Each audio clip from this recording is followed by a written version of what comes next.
अस्सलामु अलैकुम। आज मैं आपके सामने हज के सफर की कुछ मालूमात लेकर आया हूँ। आप सभी हाजी जो गुजरात हज टूर्स के जरिए जा रहे हैं, वो खास गौर से और ध्यान से पूरी वीडियो देखें। सबसे पहले एक छोटी सी बात ऐसी है कि इस साल हज के लिए आने वाली मुश्किलात से हर कोई वाकिफ है। अचानक से कोटा कम हो जाने की वजह से काफी तकलीफ सामने आई है।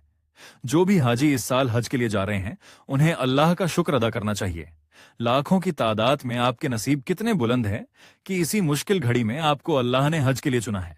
अल्लाह से दुआ की जाए कि जाने वाले सभी हाजियों का हज कबूल फरमाए और आने वाली तमाम मुश्किल आसान करे। और जो लोग हज के लिए नहीं जा सके, अल्लाह उन सब को सब्र अता करे। हज या कोई भी काम अल्लाह की मर्जी के बिना नहीं हो सकता है। जो हाजी इस बार नहीं जा सकते वो मायूस ना हो, क्योंकि हर फैसले अल्लाह की तरफ से होते हैं और जो भी हो उसके लिए अल्लाह की तरफ से कुछ न कुछ बेहतरी का मामला ही होगा। आपके साथ इस साल हज के सफर में Gujarat Hajj tours, Al Zubair tours and travels और अल यासीन हज टूर्स का काफिला साथ रहेगा। ये 3 ग्रुप का एक सिंडिकेट है। इस साल गुजरात हज टूर्स के काफिले के साथ जाने वाले तमाम हाजियों को जानकारी देना चाहता हूं कि अल्लाह के फजलो क्रम से हर साल की तरह इस साल भी हमारी फ्लाइट अहमदाबाद से डायरेक्ट जेद्दाह के लिए अहमदाबाद इंटरनेशनल टर्मिनल 2 से रवाना होगी इंशाअल्लाह। सबसे पहले मैं आपको फ्लाइट की जानकारी दे देता हूं। अहमदाबाद से रवानगी की तारीख 31 मई 2025 शनिचर। Flight number QP 563, Akasa airlines. Flight रवानगी का वक्त शाम को 7:35 और जेद्दाह पहुंचने का वक्त रात को 10:25।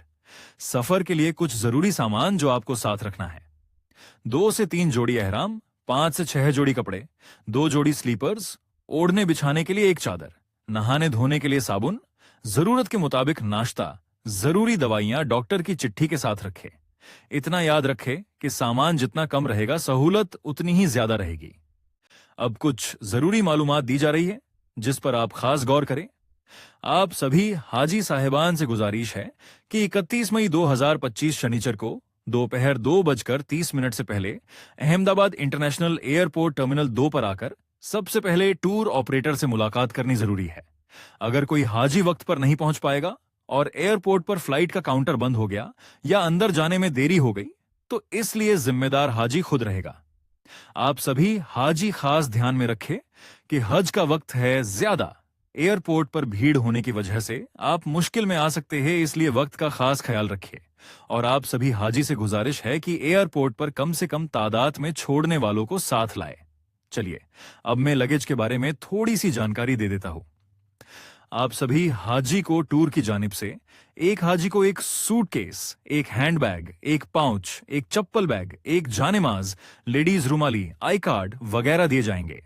इस बार हज के लिए आकाशा एयरलाइंस की जानिब से एक हाजी के लिए 30 किलो लगेज फाइनल किया गया है। जैसे कि लगेज बैगेज 30 किलो के लिए 2 से ज्यादा पीस अलाउ नहीं किए जाएंगे और हाथ के बैग में सिर्फ 7 किलो। सभी हाजी से गुजारिश है कि टूर्स की तरफ से दिए गए बैग के अलावा एक्स्ट्रा बैगेज ना लाएं। जिस हाजी के पास पैसे, ज्वेलरी, पावर बैंक वगैरह कोई भी कीमती सामान है तो उसे अपने हाथ के बैग में रखे। और कोई भी हाजी को सऊदी में देने के लिए पैकेट या कोई भी सामान दे तो बराए मेहरबानी अपने साथ ना ले।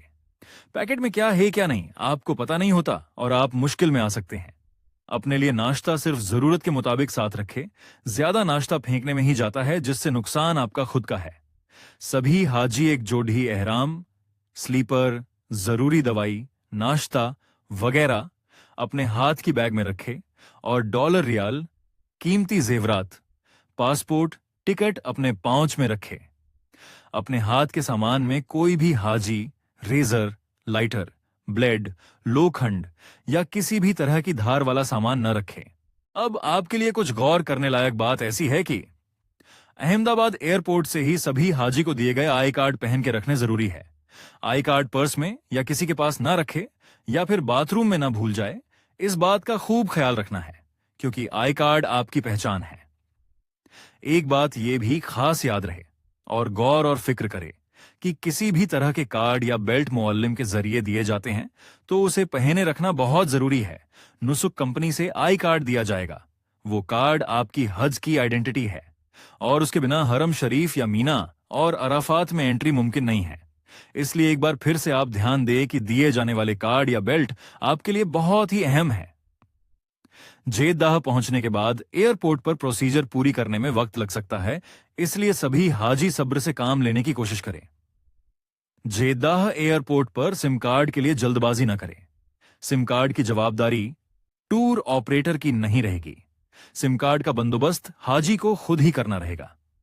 हाजियों से गुजारिश है कि अपने हिंदुस्तानी सिम कार्ड में इंटरनेशनल रोमिंग और नेट पैकेज करवा लें, ताकि किसी भी हाजी को कम से कम उमराह करने तक कोई मुश्किलात न हो। हम आपसे गुजारिश करते हैं कि उमराह करके ही सिम कार्ड का खरीदें। सिम कार्ड के साथ अपने अरकान पर खास ध्यान रखना है। जेद्दाह से मक्काह का सफर बस के जरिए रहेगा और जेद्दाह एयरपोर्ट पर कैटरिंग की कोई सहूलत ना होने की वजह से हाजी अपने पास थोड़ा नाश्ता जरूर रखे। जेद्दाह से मक्काह तक बस का बंदोबस्त करने में काफी वक्त लगता है, लिहाजा हाजी को सब्र रखना होगा। बस में टूर ऑपरेटर जैसे ग्रुप बनाकर बंदोबस्त करे, ऐसे ही ग्रुप बनाकर बैठना है और मक्का पहुंचने के बाद उमराह करने जाना जरूरी है। हज से पहले मक्काह में रिहाइश हरम से अंदाजित 2 से 3 किलोमीटर दूर रहेगी। टूर ऑपरेटर उमराह करने के लिए बंदोबस्त करेंगे। जिस वक्त टूर ऑपरेटर उमराह के लिए वक्त दे, उस वक्त सभी को हाजिर रहना होगा। एक बार उमराह करके आने के बाद अगर कोई हाजी हरम शरीफ जाने की ख्वाहिश रखता है तो ट्रांसपोर्ट का बंदोबस्त खुद ही करना रहेगा। होटल बुकिंग में किसी भी तरह का सेपरेट रूम न होने की वजह से सेपरेट फैमिली रूम किसी भी हाजी को नहीं दिए जाएंगे। रूम शेयरिंग के हिसाब से दिए जाएंगे और रूम शेयरिंग टूर ऑपरेटर अपने तरीके से सेट करेंगे। हज के 5 दिन के सफर के दौरान बंदोबस्त सऊदी अथॉरिटी के पास होता, वहां टूर ऑपरेटर का कोई भी तरह का मैनेजमेंट नहीं होता है और कई बार मीना और अराफात में काफी मुश्किलों का सामना होता है। इस बार मीना और अराफात के लिए हमें ट्रेन के जरिए सफर करना है, जिसके लिए काफी मशक्कत हो सकती है। आपसे गुजारिश है कि एक फैमिली मेंबर की तरह एक दूसरे का साथ देने की कोशिश करें। हज के 5 दिन खाना मुअल्लिम की ओर से दिया जाएगा और अरफात से वापसी के वक्त मुअल्लिम की तरफ से खाने का कोई इंतजाम ना होने की वजह से हाजी को अपने साथ नाश्ता रखना जरूरी है। हज के सफर के वक्त मीना और अराफात में कूलर टेंट की सुविधा होती है। जगह की कमी होने की वजह से हाजी को सामान के लिए पहले से जानकारी दी जाएगी, उसके मुताबिक ही आपको सामान लेना है। मीना में ट्रांसपोर्ट की कोई फैसिलिटी ना होने की वजह से जमरात और कुर्बानी के लिए पैदल चलकर जाना रहेगा।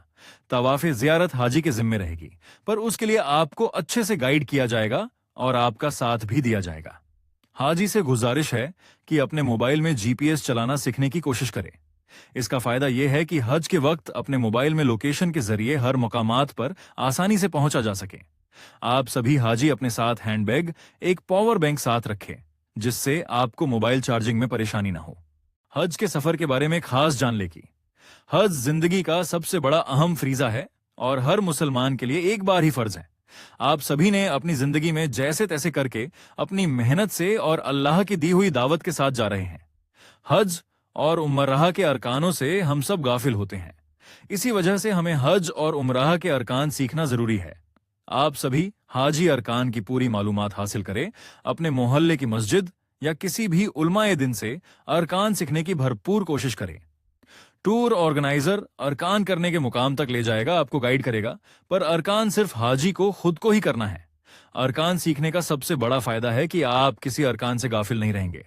सबसे आखिर में आपसे कहना चाहता हूं कि किसी भी हाजी को कुछ भी तकलीफ हो तो बराए मेहरबानी करके टूर ऑर्गेनाइजर से राब्ता करें, जिससे मसले या तकलीफ का हल निकाला जा सके। आप सभी हाजी से उम्मीद है कि आप हज के सफर के दौरान टूर ऑर्गेनाइजर का भरपूर साथ देंगे, हर मुश्किल घड़ी को आसान करने की कोशिश करेंगे और हर काम या अरकान में आने वाली मुश्किल में सब्र से काम लेंगे। सफर की आसानी के लिए सभी हाजियों से दुआ की गुजारिश है और आप सभी से एक गुजारिश है, हज के सफर के दौरान टूर ऑपरेटर का साथ देने की कोशिश करें और सभी एक दूसरे से फैमिली मेंबर की तरह रहने की कोशिश करें। ज्यादा जानकारी के लिए स्क्रीन पर दिए गए नंबर पर कभी भी कॉल कर सकते हैं या ऑफिस की मुलाकात ले सकते हैं।